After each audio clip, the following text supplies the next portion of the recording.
A labaran namu za ku ji kimanin mutane 70 ne suka nutse a ruwa sakamakon hatsarin jirgin ruwa. Kimanin mutane 70 ne masu aikin ceto ke ci gaba da aikin lalubo su a cikin ruwan kogin Kwara da ke tarayyar Najeriya bayan da wani jirgin ruwan kwale-kwale ya kife da su da sanyin safiyar ranar Litinin dinnan. Wani mazaunin yankin Malam Muhammad Sani ya ce jirgin kwale-kwalen ya ɗauko 'yan biki ne daga ƙauyen Buti ta yankin ƙaramar hukumar Fatigi a jihar Kwaran, amma da suka je tsakiyar ruwan sai jirgin ya fashe. To ana nan ji ana bibiye da wanda suka je samu rasuwa ana abin nan nasu. Mutum nawa ke cikin jirgin? Mutum wanda suke jirgin za su kai 70. 70 ko fiye da haka. To yanzu mutum nawa aka ga gawar su? A yanzu dai gawan da wanda aka gani dai na ganin sun kai guda 15. Na'am, to sauran su mutanen an gansu ko ana neman su ne?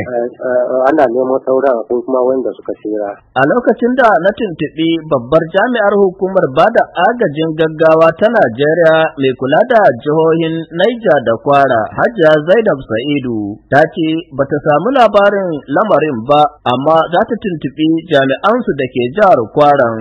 Shugaban ƙaramar hukumar ta Fatigi, Muhammad Ibrahim Liman, ya tabbatar da aukuwar lamarin, sai dai ya ce suna gudanar da bincike domin har ya zuwa yanzu ba su gano dalilin kifewar jirgin ba. Idris Fata Muhammad shine sakataren ƙaramar hukumar ta Fatigi. Ya ce lamarin ya tayar da hankalinsu matuƙa, amma kuma sun ɗauki haɗarin ya zo ne daga Allah. Accident ne kawai da ya samu, dan ya saba yana kwaso irin mutanen da ya kwaso din, amma dai yanda wannan da ya faru ba wanda ma ya yi tunanin cewa zai faru haka nan, kuma a kan tafiya ne yake sannan ya fashe da kansa. Ok, ya fashe ne da kanshi? Yanzu ana cin gaba da neman mutane kenan. Ana cin gaba da neman mutane gaskiya. To an samu masu rai? An samu wayansu masu rai. Ok, kamar mutum nawa aka samu masu rai? Kashiyar namu jihar Kwara. Mutum da ne aka samu da rai. Akwai mutane ne da akwai mutanen kogi. A baya dai an sha samun hatsarin jiragen ruwan kwale-kwale da ke sanadiyar rasa rayukan jama'a da dama a waɗannan koguna na Niger da Kwara. Al'amarin da ke matuƙar buƙatar ɗaukar matakin shawo kan lamarin.